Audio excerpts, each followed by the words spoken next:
করব কিছুই তো বুঝতে পারছি না। ঘরে টাকা পয়সা কিচ্ছু নেই, বাজার সদাই করিস না কতদিন হলো। এভাবে কিভাবে চলে বল? চেষ্টা তো আর কম করছি না, কিছু তো করতে পারছি না মা। মানুষের কাছ থেকে এত ধার এনে খাওয়া যায় নাকি? সবাই কি সব সময় ধার দেওয়ার জন্য বসে থাকে নাকি আমাদের? নদীতে যে কি হলো কিছুই বুঝি না, কেউই মাছ ধরে আর শান্তি পাচ্ছে না, কারোর জালে মাছ উঠছে না। মাছ উঠছে না সেটা ভেবে ঘরে ঘুমালে হবে? যাচ্ছি, ঠিক আছে মা, আমি আমি যাচ্ছি নদীতে, দেখি কোনো মাছ ওঠে কিনা। কিরে করিম, তুই চুপ করে আছিস কেন? কিছু বল। প্রতিদিন বাজারে কাজ খুঁজে চলেছি, কোনো কাজই তো পাচ্ছি না। আমাদের গ্রামে কাজ না পাস অন্য গ্রামে কাজ খোঁজ। বাড়ির সবাই না খেয়ে মরবে নাকি এবার? আচ্ছা ঠিক আছে মা, তুমি চিন্তা করো না, আমি পাশের গ্রামে যাচ্ছি, দেখি সেখানে কোনো কাজ পাই কিনা।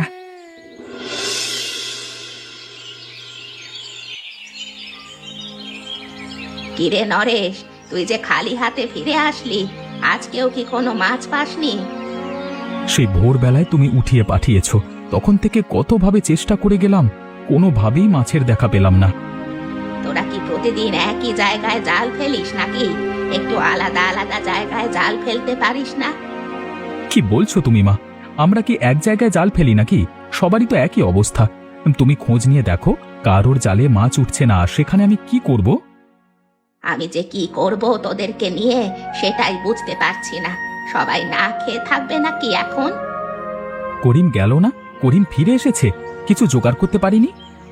করিম তো এখনো ফিরে আসেনি, কাজ পেয়েছে কিনা কে জানে। প্রচন্ড ক্ষুধাও পেয়েছে গো, কি যে করব।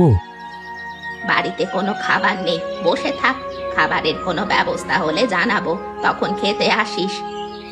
আচ্ছা ঠিক আছে, জালটা কয়েক জায়গা থেকে ছিঁড়ে গেছে, আমি যাই জালটা একটু বুনে আসি। চেষ্টা করে দেখ কোনোভাবে ভাগ্য ফেরানো যায় কিনা। এভাবে তো আর চলা যায় না রে বাপ। নরেশদা ফিরে এসেছে শুনেছি, কোনো ধরনের মাছ পাইনি। তাহলে কি আজকে রান্না বান্না হবে না কিছু? রান্না তো কিছু না কিছু করতেই হবে, না হলে এতগুলো মানুষ না খেয়ে থাকবে কিভাবে? তাহলে এখন আমরা কি করব? আমাদের হাতে করণীয় কিছু আছে? প্রতিদিন যেটা করি সেটাই করতে হবে। কচুর শাক কেটে নিয়ে আসতে হবে, সেগুলো লবণ দিয়ে সেদ্ধ করে তারপরে খেতে হবে। প্রতিদিন এই একই ধরনের কচুর শাক খেতে আর ভালো লাগে না। কদিন বাদে এই কচুর শাকই কপালে জোটে কিনা সেই নিয়েই চিন্তা কর। যা অবস্থা দেখছি তাতে তো তাই মনে হচ্ছে। চলো চলো, বসে থেকে আর লাভ নেই, দুপুর গড়িয়ে যাচ্ছে, সবার ক্ষুধা পেয়েছে। দুজনে গিয়ে আগে কচুর শাক কেটে নিয়ে আসি। কচুর শাক কেটে আনতে দুজনা লাগে নাকি? তুমি একা যাও না, আমার ভালো লাগছে না আজকে যেতে। আমারও তো একা একা যেতে ভালো লাগছে না, তুমি চলো না, দুজনে গল্প করতে করতে কেটে নিয়ে আসবো। তুমি এক কাজ করো, আমার যেতে ভালো লাগছে না, দরকার হলে মিনাকে নিয়ে যাও, দুজনে কেটে নিয়ে আসো। আচ্ছা ঠিক আছে, আমি মিনাকে নিয়ে যাচ্ছি। কাকিমা, আজকেও নিশ্চয়ই কচু পাতা কেটে নিয়ে যাবে, তাই না? শুধু কচুর পাতা কেটে নেব না, কচুর ডগা শুদ্ধ কেটে নেব। পাতা দিয়ে কি আর হবে? প্রতিদিন এরকম কচু শাক খেতে আর ভালো লাগে না। অন্য কিছু খাওয়া যায় না? অন্য কিছু করতে পারো না তোমরা? আমার হাতে যদি কিছু থাকতো আমি তো করতামই, আমার হাতে তো কিছুই করার নেই। আজকে বরং কচুর ডগা নেওয়ার চাইতে কচুরিপানার ফুল নিয়ে চলো। কচুর শাক খাওয়ার চাইতে অন্য কিছু খাওয়া যাবে। কি যে বলছিস তুই, পাগল হয়ে গেছিস নাকি? এই কচুরিপানার ফুল দিয়ে আবার কি হবে? দেখো না নদীর মধ্যে কিভাবে ফুল ফুটে আছে। আমরা বাচ্চারা যখন খেলা করি এগুলো দিয়েই তো রান্না বান্না করি, সেজন্যই তো বলছি এগুলো দিয়ে হয়তো কিছু করা যাবে। কথাটা তুই খারাপ বলিসনি, কচুরিপানার ফুল দিয়ে যদি নতুন ধরনের কিছু তৈরি করা যায় তাহলে ভালোই হবে। একই খাবার প্রতিদিন খেতে হবে না। সেজন্যই তো আমি বলছি, যাও যাও, আজকে কচুরিপানার ফুল তুলে নিয়ে আসো কাকিমা। আচ্ছা ঠিক আছে, তুই এখানে দাঁড়া, আমি সবগুলো কেটে নিয়ে আসছি। এ কি, এগুলো কি এনেছো তোমরা? তোমরা না গেলে কচুর শাক আনতে, এখন তো দেখছি কচুরিপানার ফুল নিয়ে এসেছো। এসব এনেছো কেন? এসব দিয়ে কি হবে? বললাম না প্রতিদিন এই কচুর শাক খেতে আর ভালো লাগছে না, সেজন্য নতুন কিছু তৈরি করার চেষ্টা করছি। নতুন কিছু তৈরি করতে চাচ্ছ ভালো কথা, তার জন্য কিনা এই কচুরিপানার ফুল নিয়ে নতুন কিছু? পাগল হয়ে গেছো নাকি? এইসব বুদ্ধি কে দিয়েছে তোমাকে? আর আরে এসব বুদ্ধি কেউ আমাকে দেয়নি। মিনা বলছিল একই খাবার খেতে প্রতিদিন ভালো লাগে না। আমিও তো জানি একই ধরনের এই কচুর শাক খেতে প্রতিদিন কারোর ভালো লাগে নাকি, সেজন্যই এটা করলাম। শাশুড়ি মা, শাশুড়ি মা, দেখে যান আপনার ছোট বউ কি করেছে। কি হয়েছে? তোমরা এত চেঁচামেচি করছো কেন? দেখুন আপনার ছোট বৌমা কি করেছে। কচুর শাক তুলতে পাঠিয়েছিলাম, সে এখন কচুরিপানার ফুল নিয়ে এসেছে। কি গো ছোট বউ, তুমি পাগল হয়ে গেলে নাকি? এসব কি নিয়ে এসেছো? মা, আমি নতুন কিছু করতে চাইছি, আপনারা শুধু দেখেন আমি কি করি। আপনাদের ভালো না লাগলে তখন বলবেন। আচ্ছা ঠিক আছে, তুমি ওকে ওর মতো ছেড়ে দাও বড় বৌমা, ও যা করতে চায় করুক। পাগল মেয়ে। বাড়িতে তো টাকা পয়সা কিছু ছিল না, খাবারে নতুন কিছু আসলো। মা কি ধার করে টাকা এনেছো নাকি? কিন্তু এটা কি সেটাই তো বুঝতে পারছি না। প্রতিদিন তো কচুর শাক খাও, সেজন্য নতুন কিছু তৈরি করলাম, খেয়ে দেখো কেমন হয়েছে। কেমন হয়েছে সেটা তো বলতে পারছি না, এখনো খাইনি। তবে যে কচু শাকের বদলে প্লেটে অন্য কিছু এসেছে, এটার জন্যই মনটা ভালো হয়ে গেল। করিম একদম ঠিক কথাই বলেছে, খেয়ে দেখি কেমন হয়েছে। খাও খাও দাদা, খেয়ে দেখো কেমন হয়েছে। এটা কি জিনিস সেটাই তো বুঝতে পারলাম না। বড়ার মতো দেখাচ্ছে, কিন্তু কি দিয়ে বড়া বানিয়েছো? যাই দিয়েই বানাক না কেন, বড়াটা কিন্তু খুব সুস্বাদু হয়েছে। আমার কাছে কিন্তু খুবই ভালো লেগেছে। হ্যাঁ, কার কাছে কেমন লাগছে সেটা বলতে পারছি না। আরে আমার কাছে অনেক ভালো লাগছে, খুবই মজার লাগছে। বলো তো তারা কি কি দিয়ে বানিয়েছো? এটা হচ্ছে মূলত কচুরিপানার ফুলের বড়া। কি বলো? কোনোভাবেই বোঝাই তো যাচ্ছে না, কোনো কিছু না কিনে এত সুন্দর বড়া। বড়াটা এত মজার হয়েছে যে তুমি যদি একটা দোকান দাও, দেখবে তোমার সকল বড়া উধাও হয়ে গেছে। হ্যাঁ,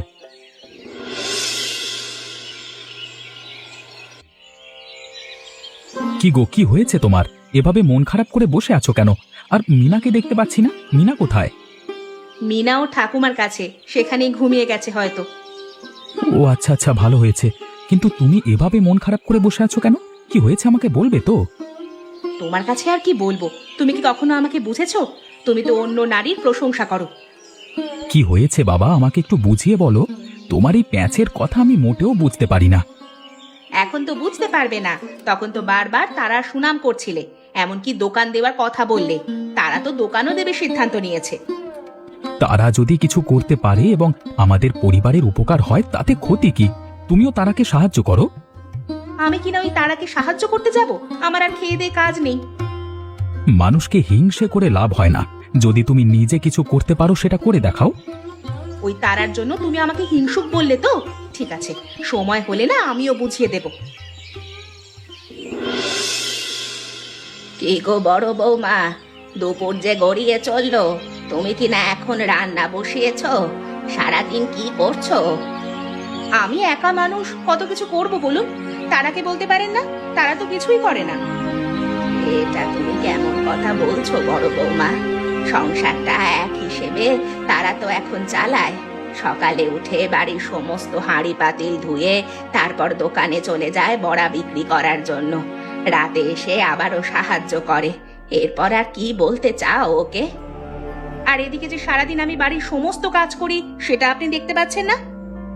আমি তো অন্ধ না, কে কি কাজ করে আমি সবটাই দেখতে পাচ্ছি। বাড়ির কাজ তো তুমি একা করো না, আমিও তারা তোমাকে সাহায্য করি।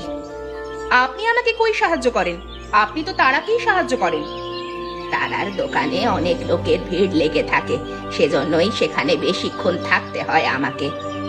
তারাকে নিয়ে অনেক লোক অনেক বাজে কথা বলছে। এসব ব্যবসা বাণিজ্য ছেড়ে বাড়িতে চলে আসতে বলুন ওকে।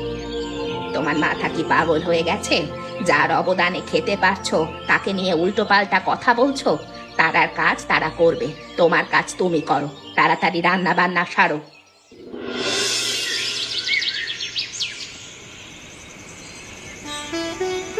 মা, তারা যে ব্যবসাটা করছে এটা তো আর আজীবন আমাদের চলবে না, তাই আমরা দুই ভাই সিদ্ধান্ত নিয়েছি কিছু একটা করবার। তোরা দুই ভাই মিলে কিসের সিদ্ধান্ত নিয়েছিস সেটা আগে জানা, তারপর দেখি।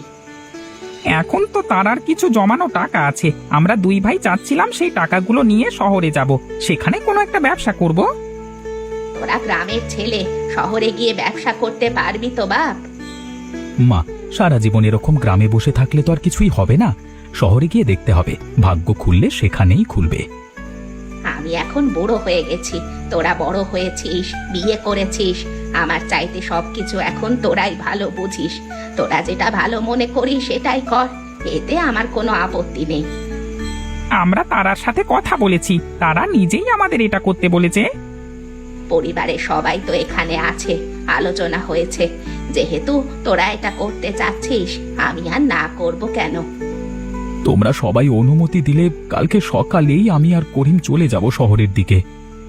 আমি তোদেরকে আশীর্বাদ করি, তোরা ভালো কিছু কর, তবে একটু সাবধানে থাকবি। শহরে কিন্তু খারাপ লোকের অভাব নেই। আচ্ছা ঠিক আছে মা, তুমি ঘুমাও, আমরা যার যার ঘরে যাই। মা, আমরা এখানে কেন এসেছি? এখানে আমাদের কি কাজ? তুমি ছোট মানুষ, সব জায়গায় কথা বলতে নেই। আমি এখানে তোমাকে নিয়ে এসেছি, তুমি চুপ করে দাঁড়িয়ে থাকো, এত কথা বলো না। কানাইদা, কানাইদা, বাড়িতে আছো নাকি কানাইদা? আরে চাঁদনি বৌদি যে, আমার মতো মানুষের বাড়িতে হঠাৎ করে তুমি কি মনে করে সেটাই তো বুঝতে পারলাম না। আমি একটা সমস্যার মধ্যে পড়ে গেছি, আমাকে একটু সাহায্য করতে হবে তোমার। আমার একটা কাজ করে দিতে হবে তোমাকে। আমি ফ্রিতে কোনো ধরনের সাহায্য করতে পারি না, সেটা সবাই ভালো করেই জানে। আমি কোনো সাহায্য তোমাকে ফ্রিতে করতে পারবো না। আমি বলেছি নাকি তোমাকে যে তোমাকে ফ্রিতে সাহায্য করতে হবে? আমি তো তোমার জন্য টাকা নিয়ে এসেছি, এই নাও টাকা। টাকা যেহেতু দিয়েছো, এখন বলো কি কাজ করতে হবে। সব কাজ আমি করতে রাজি, টাকার জন্য আমি সব করতে পারি। কাউকে খুন করতে হবে নাকি বলো? আরে না না না, কাউকে খুন করতে হবে না। পাগল হয়ে গেছো নাকি? ছোট বাচ্চার সামনে কি যে বলো না। আচ্ছা ঠিক আছে, তাহলে বলো কি করতে হবে। কিছুই করতে হবে না, যা বলছি মনোযোগ দিয়ে শোনো। আর হ্যাঁ, কাজটা 2 দিন পর করবে। মা, আমি দোকান খুলতে যাচ্ছি। আপনি বড় বৌদির কাজে সাহায্য করে তারপর দোকানের দিকে আসবেন। আজকে থেকে তোমাকে আর দোকান খুলতে হবে না, দোকানে যাওয়া এখন থেকে তোমার বন্ধ। এইসব আপনি কি বলছেন মা? আমি দোকান খুলবো না কেন? দোকান খোলা বন্ধ কেন? কি হয়েছে মা, আমাকে বলুন। আমার ছেলেরা বাড়ি নেই, আমি দোকানে যেতে পারি না। তুমি দোকানে কি সব কাণ্ড কারখানা করে বেড়াচ্ছ, সেসব বুঝি আমার কানে আসে না। আপনি এসব কি কথা বলছেন মা? আমি তো কিছুই বুঝতে পারছি না। আপনি একটু ভালোভাবে বুঝিয়ে বলুন না, আমি কি করেছি? দোকানের মধ্যে গ্রামের ছেলে পেলে নিয়ে আড্ডা জমাও, আমি গেলেই চলে যায়। এসবই করে আসছো তাই না? এসব কথা আপনাকে কে বলেছে? যে বলেছে নিশ্চয়ই মিথ্যে কথা বলেছে। আমি তোমাকে দোকানে যেতে নিষেধ করেছি, এত কথা আমি শুনতে চাই না। দোকানে খদ্দের এসে দাঁড়িয়ে থাকবে, আমি দোকান না খুলে পারবো না। আমার দোকান খুলতেই হবে। আচ্ছা ঠিক আছে, দোকান খোলা তোমার যেহেতু এত জরুরি, তাহলে তুমি গিয়ে দোকান খোলো। এ বাড়ির দরজা চিরদিনের জন্য তোমার জন্য বন্ধ হয়ে গেল। মা, আমি যেটা বলেছি তার বাইরে কিছু হবে না। তুমি এক্ষুনি এখান থেকে বের হও, বের হও বলছি।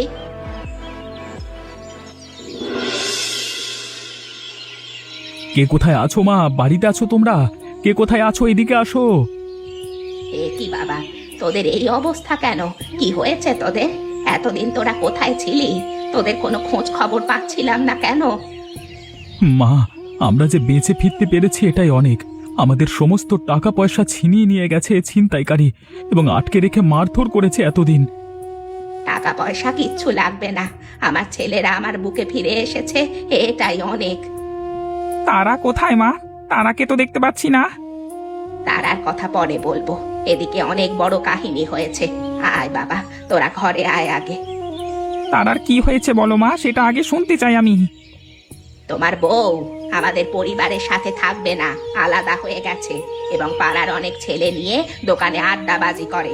আমি নিষেধ করাতে বাড়ি ছেড়ে বেরিয়ে গেছে। তারা এমন একটা কাজ করবে আমি বিশ্বাস করতে পারছি না। মা যা বলছে একদম সত্যি কথা বলছে। এসব কথা পরে হবে, আগে তোমরা ঘরে চলো। তোমরা দুজনই অসুস্থ, তাড়াতাড়ি চলো। কি রে মিনা, তুই এভাবে এসে দাঁড়িয়ে আছিস কেন? কিছু বলবি নাকি মা? তুমি তো অসুস্থ কাকা, তুমি সুস্থ হও, তারপর তোমার কাছে একটা কথা বলার আছে আমার। কি বলবি বল মা, আমি সুস্থ আছি, কোনো সমস্যা নেই, তুই বল। কাকিমা বাড়ি থেকে চলে যায়নি, ঠাকুমা তাকে বের করে দিয়েছেন। তোর ঠাকুমা বের করে দিলেন কেন? তোর কাকিমা কি করেছিল? ঠাকুমা বলেছে দোকানে যেতে নিষেধ, কাকিমা সেটা কোনোভাবেই মানছিল না। পরে ঠাকুমা বের করে দিল। তাহলে তো তোর ঠাকুমা ঠিক কাজই করেছে। তোর ঠাকুমার কথা না শুনলে তো বের করে দেবেই। আরে না না, সব দোষ আমার মায়ের। গ্রামের খারাপ লোক আছে না, কানাই, মা আমাকে নিয়ে তার কাছে গিয়েছিল, তাকে টাকা দিয়েছে সে যেন ঠাকুমার কাছে কাকিমাকে নিয়ে উল্টোপাল্টা কথা বলে।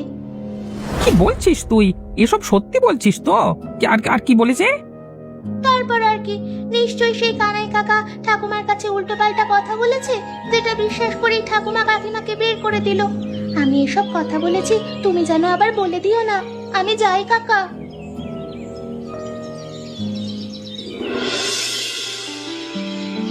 অনেক দিন হয়েছে তোমার হাতের কচুরি পানার ফুলের বড়া খাই না, সেই জন্য খেতে চলে আসলাম। তুমি এখানে? তুমি কখন আসলে? মাত্রই এসেছি। তোমার দোকানে তো খদ্দেরের অভাব নেই, সেই জন্য বিরক্ত করেনি। তা আমাকে বড়া দেবে না? আমার হাতের বড়া খেতে চাইলে তুমি আরো দুদিন আগেই আসতে। বাড়িতে এসেছো 2-3 দিন হয়ে গেছে, আমি কি জানি না ভেবেছো? বাড়িতে আমি কি অবস্থায় ফিরেছি সেটাও নিশ্চয়ই জানো। তুমি তো চাইলেই আমাকে দেখতে যেতে পারতে, কিন্তু তুমি তো আমার কোনো খোঁজই নাওনি। যে বাড়ি থেকে আমাকে বের করে দিয়েছে অপমান করে, সে বাড়িতে আমি যাব? আমি তো তোমাকে অপমান করিনি। তোমার মনে কিছু না থাকলে তুমি অবশ্যই আমার কাছে আসতে। প্রথমে আমাকে তারা ভুল বুঝিয়েছে, তারপর আমি সত্যটা জানতে পেরেছি। জানা মাত্রই তোমার এখানে চলে এসেছি। তুমি এখনই আসতে গেলে কেন? তুমি আরো পরে আসতে। এখনো তো তোমার শরীরের অবস্থা তেমন একটা ভালো নয়। এখন আমার শরীরের অবস্থা ভালো আছে। আমি আর ও বাড়িতে থাকবো না।